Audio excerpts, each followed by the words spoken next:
Hey everybody, how are we doing today? Jewish Canadian here with episode 10 of our Pokemon Mystery Dungeon Road Rescue Team playthrough / walkthrough. In the last episode we went to the Hill of the Ancients in the Great Canyon and we talked to Xatu about what this balance between the world and us is supposed to be. We did also see that a person that we didn't want to hear about it saw it, and that person was that Pokemon was Gengar. So hopefully nothing comes out of that. I don't think it will.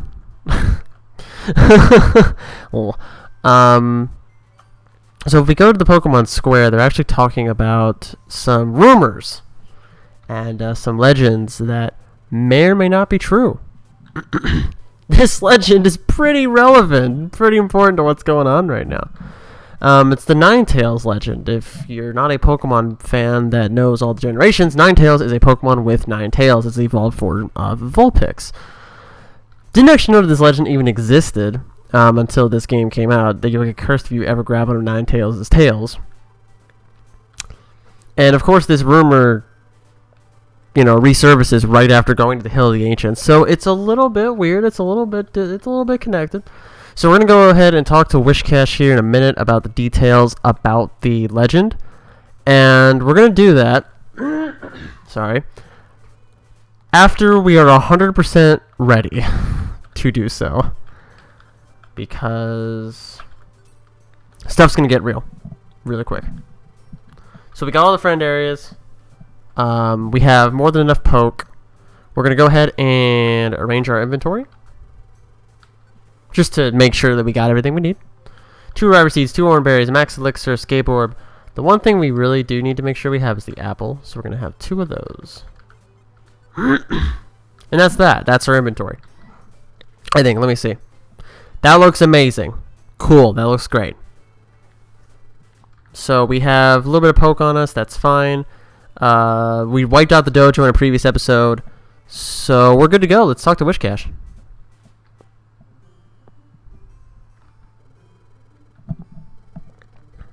The Ninetales legend. There once lived a Pokemon by the name of Ninetales. Now all of the tails are imbued with psychic power. If anyone touched one, they'd be cursed for 1,000 years, and there was somebody to grab a tail, and it was a human. And then there's a 1,000-year curse, but a Pokemon named Gardevoir shielded the human from the curse and sacrificed herself. Now, of course, humans and Pokemon have bonds that we understand, but they wouldn't actually understand. So it is really interesting, this whole concept. The amnesia really doesn't help with the confusion. Well, Wishcash is like, oh, you must have really enjoyed the story. What's nice is that the one nice thing is Wishcash tells this story, but doesn't dwell on it. Right? He kind of just dismisses it right afterwards, like, hey, there's nothing really to worry about. And of course your partner talks about a lack of motivation based on the story, which is fair, I think, everything considered. He sort of has this realization of, like, almost losing faith in you, but the support that comes out of this is pretty real, pretty big, pretty valid.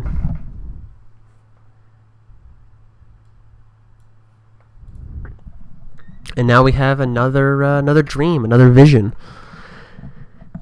This is where it gets interesting, ladies and gentlemen.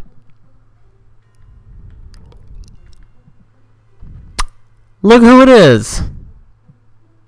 Look who it is. It is the one and only. The man, the myth, the legend.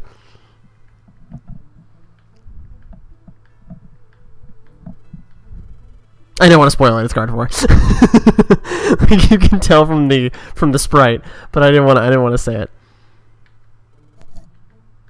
And then it's like, I am your, and then it cuts off. It's like, okay, fine.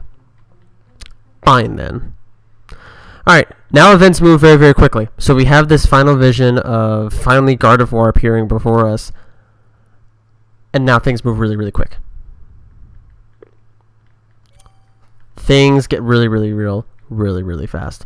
Because you make this connection between what Wishcash told you and Gardevoir appearing in your dreams.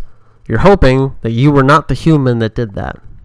Because the human abandoned Gardevoir in the story. So you're hoping that you're not that human.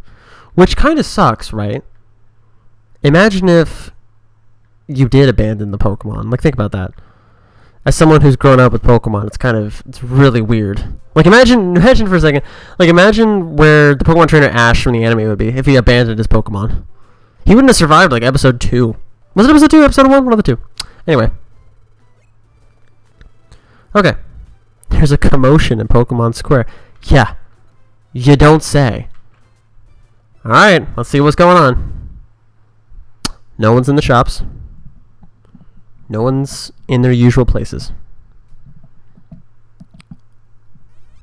Stuff's about to get real. Even if you guys can hear it, even the music is different. I don't know if you guys can hear the music or not. I don't know, can you? Give me 1 second. Okay, let's see. Why is everybody gathered together?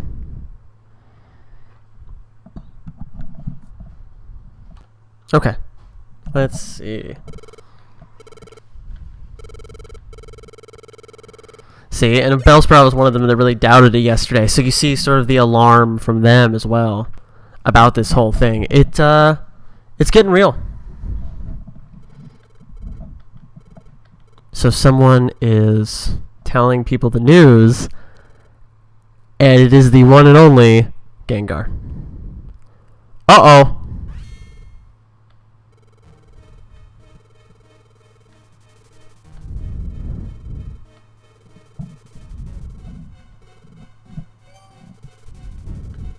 So the interesting thing about this is he has all the pieces he needs to weave this crazy story.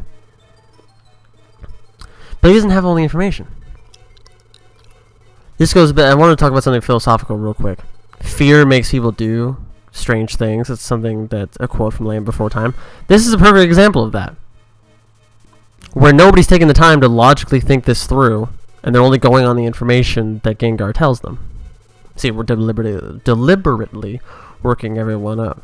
Because remember, we didn't do anything against Gengar originally. Gengar came after us. So, you gotta wonder what Gengar's motivation is for doing all of this. And the problem is, everything's turned on to you because you're the one that's known to be a human that was turned into a Pokemon. You don't have your memory, so you can't say for sure because you're doubting yourself.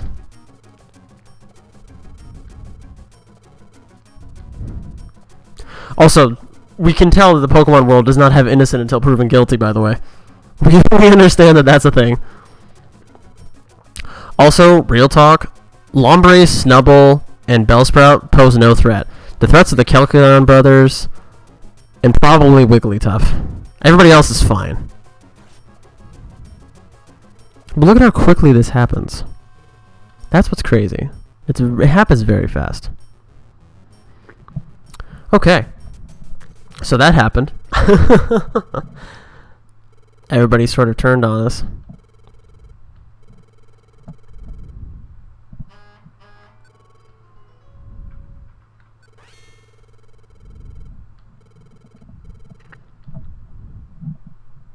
And then it sort of tells him about the dream.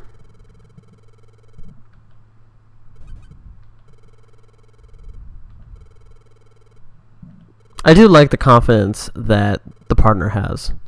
Like, the bond that you two form throughout this game is really, really cool. And then there's Alakazam. Alakazam is a really interesting character in this particular situation. Because he has that IQ of 5,000, so he's supposed to know everything. This is the one thing he doesn't know about. This is the one thing that he's following his own basic moral compass on, which is he's going on the information that he has available, and everything matches up, right? But he still suspects that there's something missing.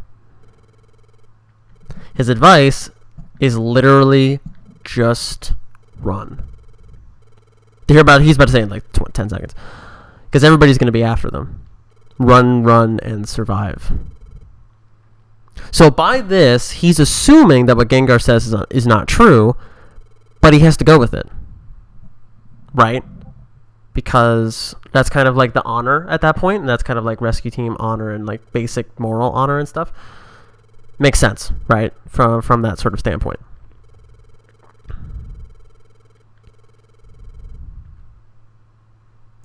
And then now you sort of see that like some of the more, not loyal, but like some of the characters that you sort of helped out in the past, they come to your defense. Not explicitly, but like they also trust you. They sort of work to inspire you as well. So it goes to like the influence that you've had on the community as well. So it's really cool to see all of this tie together. And this road that we're about to go on of like running, it's rough. It's tough out there. Okay, so let's see here.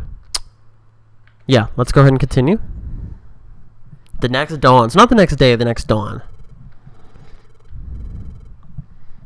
So, of course, we're going to say that we're not ready yet, just in case. We can still use the shops and everything, so that's what's good. So we have the money. We deposited most of the money. We have our inventory. We have our held items. We have the power band and the special band. I think we're good. Can we take any of these people? No. That is what sucks. So we can't have Zigzagoon tagging along, right? We can't have Zigzagoon giving us all these random items. I think that's it. Yeah. We're going to run into a lot of different challenges in the next couple dungeons. But hopefully you're ready. Whoops. I meant to hit all set. Honestly, let's do that. There we go. Done.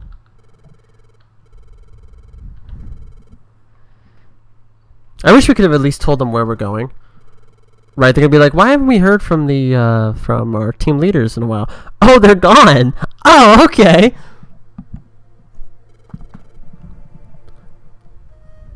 And then I'm gonna turn up the music in this particular part because this is one of my favorite tunes from this game. So I'm just gonna I'm gonna go quiet while this music's playing.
Okay, so we're done with the music, but yeah, it's a lot, right?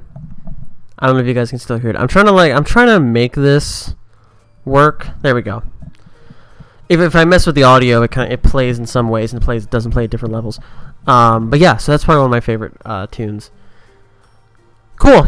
So now we're fugitives, and now we're on the run. Our first dungeon that we're going to be facing here is a dungeon called Lapis Cave.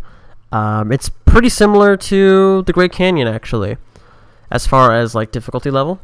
There's not really any specialized Pokemon in here, so we don't have much to worry about. But one thing I will do is just, again, keeping the videos remotely short. You know, I don't want to have this go on forever. We're gonna go ahead and have this first part of this end here with Lapis Cave, and I'll see you in episode 10.5 for this dungeon.